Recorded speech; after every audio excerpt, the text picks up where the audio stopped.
मेदिनीपुर शहर के राजा वज्रसेन की पुत्री सत्यभामा अपनी सुंदरता के लिए देश प्रदेश में प्रसिद्ध थी। राजकुमारी सत्यभामा इतनी सुंदर थी कि स्वर्ग की अप्सराएं भी उसके सामने फीकी लगे। जब वो महल के गलियारों से गुजरती तो उनकी रेशमी चुनरी का हल्का स्पर्श तक हवा में सुगंध घोल देता। भगवान ने राजकुमारी सत्यभामा को सौंदर्य के साथ अपार बुद्धिमत्ता का गुण भी दिया था। रानी केवल रूप की रानी नहीं बल्कि गुणों की अद्वितीय प्रतिमूर्ति भी थी। अब जहाँ इतना सब होता है वहाँ घमंड और अहंकार का निवास ना हो, ऐसा तो संभव ही नहीं। राजकुमारी सत्यभामा ने प्रण कर रखा था कि जो राजकुमार उसके 10 प्रश्नों के उत्तर ठीक ठीक देगा और चौसर के खेल में उसे हरा देगा, उसी से वह विवाह करेगी। अन्यथा वह उम्र कुंवारी ही रह जाएगी और अंततः इस सोच में संतोष पालेगी कि उस ऊपर वाले ने उसकी बराबरी का पुरुष बनाया ही नहीं। समस्त संसार में उसके योग्य कोई पुरुष पैदा ही नहीं हुआ। राजकुमारी सत्यभामा का एक और नियम था कि जो राजकुमार उसके प्रश्नों के उत्तर नहीं दे पाएगा वो कभी बाहर भी नहीं जा पाएगा। उसे उसका कैदी बनकर आजीवन कारावास भोगना होगा।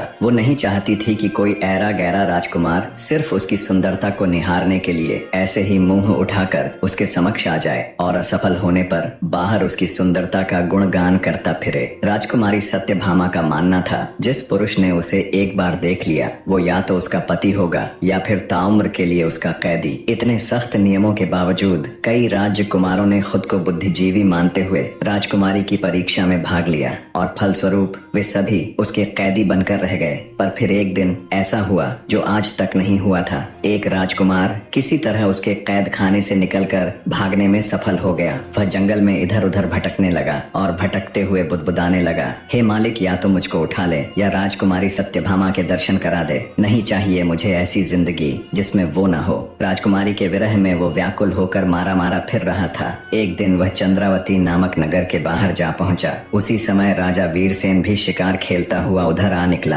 राजकुमार उस समय भी वहीं बातें बुदबुदाते हुए विलाप सा कर रहा था। उसके विरह भरे शब्द सुनकर राजा वीरसेन उसके पास आया और उसकी दुर्दशा देखकर पूछने लगा, तुम पर ऐसी क्या विपत्ति आ पड़ी है जो तुम इतने व्याकुल हो रहे हो? राजकुमार बोला, मुझसे मेरा हाल ना पूछो, मेरे प्राण निकलने वाले हैं। मुझे तो बस अब हर जगह वो नजर आती है। राजकुमार की बात सुनकर राजा ने जान लिया कि यह युवक किसी स्त्री का आशिक हो गया है। वह राजकुमार को धीरज बंधाकर बोला, मित्र, अपने हृदय की सारी व्यथा मुझसे कहो, मैं तुम्हारे मन की इच्छा पूरी करने की कोशिश करूंगा। राजा वीरसेन की बातें सुनकर राजकुमार ने राजा को अपने विषय में सब कुछ बता दिया। सारी बात सुन राजा वीरसेन बोला, घबराओ नहीं मित्र, मैं तुम्हारा समाधान अवश्य करूंगा, और उसे अपने साथ राजमहल ले गया। कहानी में आगे बढ़ने से पहले आप सबको राजा वीरसेन के बारे में बताता चलूं। राजा वीरसेन चंद्रावती नगर के बहुत ही दयालु और प्रतापी राजा थे। वे गुरु गोरखनाथ के शिष्य थे।